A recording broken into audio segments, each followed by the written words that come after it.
Hi everyone, welcome to legend YouTube channel legend online classes.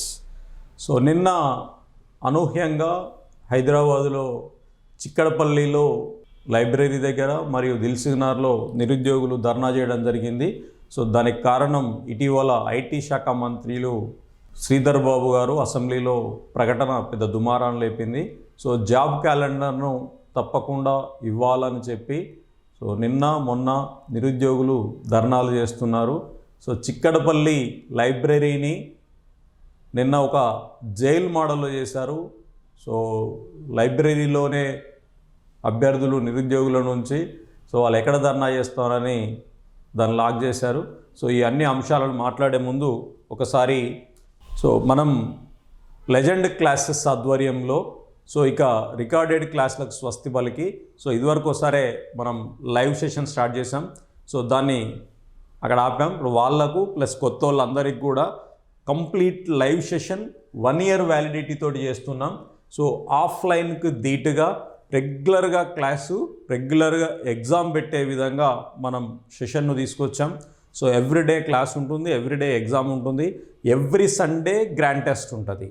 So ఇది miss కాకుండా మనం ఒక షెడ్యూల్ వేసుకొని ముందుకెళ్తున్నాం. సో యాక్చువల్గా ఈ కోర్స్ మొత్తం కూడా 499 రూపీస్కే మీకు అందివ్వడం జరుగుతుంది. సో 18వ తారీఖు సండే ఐ థింక్. సో ఆ సండే రోజు మీకు ఫుల్ సెషన్ ఉంటుంది, full day. So morning to evening వరకు యూట్యూబ్ లైవ్ మారుతాను ఉంటుంది. సో నెక్స్ట్ 19 నుండి క్లాసెస్ స్టార్ట్ అవుతాయి. సో 17వ తారీఖు వరకు ఎవరు తీసుకుంటారో సో నా లిటిల్ నెంబర్ ఆఫ్ స్టూడెంట్స్ తోటే ఈ బ్యాచ్ స్టార్ట్ చేయబోతున్నాం. సో ఇది ఒక ఛాలెంజింగ్ బ్యాచ్గా ఉంటుంది. ఈ క్లాసులు విన్నవాళ్ళు మీకు ఆన్లైన్ లైవ్లో వినొచ్చు, డౌట్స్ అడగవచ్చు. అయిపోయిన తర్వాత మళ్ళీ కూడా క్లాసులు వినే విధంగా రికార్డెడ్ వీడియోస్ ఆడ ఉంటాయి. సో ఈ కోర్సుని మీరు తీసుకునే ప్రయత్నం చేయండి. Very useful. సో 499 రూపాయలు అనేది వెరీ లిటిల్ బిట్, బట్ 5 నెలలు క్లాసులు జరుగుతాయి, 1 year వ్యాలిడిటీ ఉంటుంది. ఇది మీకోసం నేను తీసుకొచ్చినటువంటి ఆఫర్. సో ఇక్కడ ఫ్యాకల్టీలు కూడా ఇవ్వడం జరుగుతుంది. సో ఇక్కడ ఫ్యాకల్టీ అందరితోటి మీకు పోస్టర్ ఇచ్చాం. సో టాప్ ఫ్యాకల్టీ తోటి మీకు ఈ క్లాసుల్ని అందిస్తున్నాం. సో ఇక నిన్న జరిగినటువంటి అంశాలు పేపర్లో ఉన్నటువంటి కథనాల్లోకి వెళ్తే, మొన్న అసెంబ్లీలో ఐటీ శాఖ మంత్రులు దుద్దిల్ల శ్రీధర్ బాబు గారు ఒక స్టేట్మెంట్ చేశారు. సో ప్రభుత్వ ఉద్యోగాలు ఎక్కువ మొత్తంలో ఇవ్వలేము, ప్రైవేట్లో 20 లక్షల ఉద్యోగాలు మేము ఇస్తున్నాం. సో అందరికీ ఉద్యోగాలు సాధ్యం కాదని.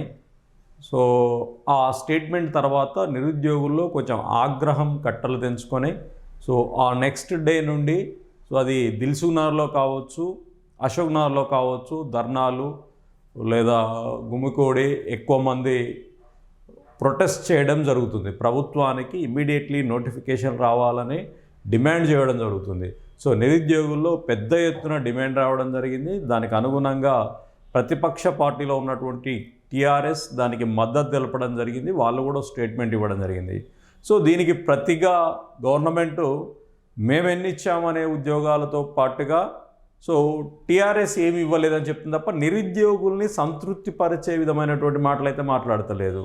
సో మేము 70,000 ఇచ్చామంటాం. ఆ 70,000లో యాక్చువల్గా జెన్యూన్గా కాంగ్రెస్ ప్రభుత్వం వచ్చిన తర్వాత మీరు ఏదైతే ప్రజాపాలన అంటున్నారో, మీరు ఏదైతే అనేక సందర్భాల్లో నిరుద్యోగులు టీఆర్ఎస్కు బుద్ధి చెప్పి కాంగ్రెస్ వైపు ఉండి కాంగ్రెస్ను గెలిపించుకున్నారు అని మీరు ఇప్పటికీ చెప్తున్నారో, మీరు ఇప్పటికీ నమ్ముతున్నారో, ఆ నిరుద్యోగులకు భరోసా ఇచ్చే విధంగా మీ మాటలేవు. మీరు టీఆర్ఎస్ మీద విరుచుకుపడుతున్నారు తప్ప కాంగ్రెస్గా మీరేం చేయబోతున్నారనే చెప్తలేరు. అంటే త్వరలో జాబ్ క్యాలెండర్ అయితే ఇదంటున్నారు, లేకపోతే టీఆర్ఎస్ వాళ్ళని తిడుతున్నారు. బట్ మీకోసమే వచ్చి మిమ్మల్ని గెలిపించి మీ వల్ల ఉద్యోగాలు వస్తాయనుకున్నటువంటి నిరుద్యోగులకు ఇచ్చే భరోసా ఏంటి? మేము ప్రజాపాలన మేము అద్భుతంగా చేస్తున్నాం, మస్తు నోటిఫికేషన్ ఇస్తున్నాం. మీరు ఒక్కసారి మీ బిఫోర్ ఎలక్షన్స్ మీ వీడియోలు చూసుకోండి. సంవత్సరం లోపులోనే, ఏడాది లోపులోనే, 1 year లోపులోనే 2 లక్షల ఉద్యోగాలు నింపుతామన్నారు. 2 సంవత్సరాలు అయిపోయిన తర్వాత కూడా 2 లక్షల ఉద్యోగాలు నింపలేదు కాక ఇప్పటికీ మీరు 1,00,000 ఉద్యోగాలకు కూడా చేరుకోలేదు. ఎట్ ఎనీ కాస్ట్ మీరిచ్చిన నోటిఫికేషన్లు 10,000 కూడా లేవు. అన్ని గతంలో నోటిఫికేషన్లు ఇచ్చి గతంలో ఎగ్జామ్ పెట్టిన వాటిని సో వాటిని కొనసాగించారు తప్ప సో ప్రజాపాలనలో గుర్తించి మేము ఇన్ని ఉద్యోగాలు ఏ ఏ నోటిఫికేషన్లలో మీ పరిపాలనలో వచ్చిన నెంబర్ ఉందో మీ అధికారంలోకి వచ్చేసిన తర్వాత ప్రతి నోటిఫికేషన్కు 2/2022, 5/2025, 42/2023 ఇట్లా నోటిఫికేషన్ నెంబర్ ఇస్తారు కదా.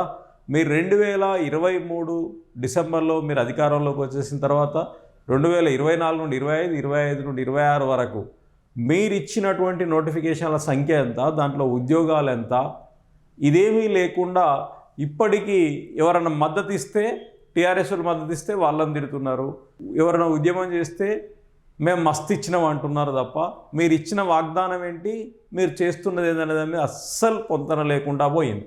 సో దీని మీదనే నిన్న నిరుద్యోగులపై నిర్బంధ కాండ అనే ఒక న్యూస్ను చూడొచ్చు మనం. సో లైబ్రరీలో బంధించి తాళం వేసిన పోలీసుల వైఖరి, తీవ్ర ఆగ్రహం, మహాధర్నాను అడ్డుకునేందుకే భారీగా బలగాలు మోహరింపు, ప్రభుత్వ తీరుపై నిరుద్యోగుల ఫైర్, చిక్కడపల్లి, దిల్సునార్లో వెల్లువెత్తిన నిరసనలు, ధర్నాలు. సో ఇక్కడ చూడండి, ఇది జైల్లో వేసినట్టుగా లైబ్రరీలో వేసేసి గేట్ నుండి బయటికి రాకుండా తాళం వేసి లోపల నిర్బంధించారు. ఓపెన్ జైల్ మోడల్ చేశారు. ఒక లైబ్రరీని ఓపెన్ జైల్ చేసి సో నిరుద్యోగులను దాంట్లో బంధించేసేసారు. ఇది ప్రజాపాలన. గతంలో నిరుద్యోగులు రోడ్డెక్కితే వాళ్ళకంటే ముందే మీరు రోడ్డెక్కారు. అది బల్మూరు వెంకట రూపంలో కావచ్చు, ఇంకొకరి రూపంలో కావచ్చు. నిరుద్యోగులను మీరే పోయి లైబ్రరీ పోయి తీసుకొచ్చి రోడ్డెక్కేసేటట్టు చేశారు గత ప్రభుత్వంలో. సో అసలు అక్కడికి ఇక్కడికి తేడా ఏమొచ్చింది? ఇక వాళ్ళను 1,00,000 ఉద్యోగాలు ప్రకటించి ఎగ్జామ్ దగ్గరనో అక్కడనో ఇక్కడనో ప్రాబ్లం వస్తే అసలు మీరు ప్రకటనలే లేవు కదా. మీరు ఒక జాబ్ క్యాలెండర్ ఇచ్చారు. మీరు ఇచ్చిన జాబ్ క్యాలెండర్ని ఎస్సీ వర్గీకరణ పేరుతో ఆపారు. ఎస్సీ వర్గీకరణ అయిపోయి ఇన్ని రోజులైనా ఆ క్యాలెండర్ మళ్ళీ కొనసాగింపుగానో రీషెడ్యూల్గానో లేదా జాబులు బెంచో చేయడం లేదు. అంటే ఇప్పుడు ఇది మనకు అవసరం లేని మ్యాటర్. మీకు రాజకీయంగా ఇప్పుడు మాకు వద్దు, అప్పుడేదో పబ్బం గడుపుదానికి చెప్పాము అయిపోయిందన్న కాన్సెప్ట్లో పడుతుంది తప్ప నిజంగా జెన్యూన్గా నిరుద్యోగులు న్యాయం చేయాలని ఉంటే మొన్ననే 10 రోజులల్లా 14,000 రిక్రూట్మెంట్ వస్తుందని డీజీపీ గారు ప్రకటించారు. 11-12 రోజులు అవుతుంది, ఇప్పటివరకు ప్రకటన ఏం రాలేదు కదా.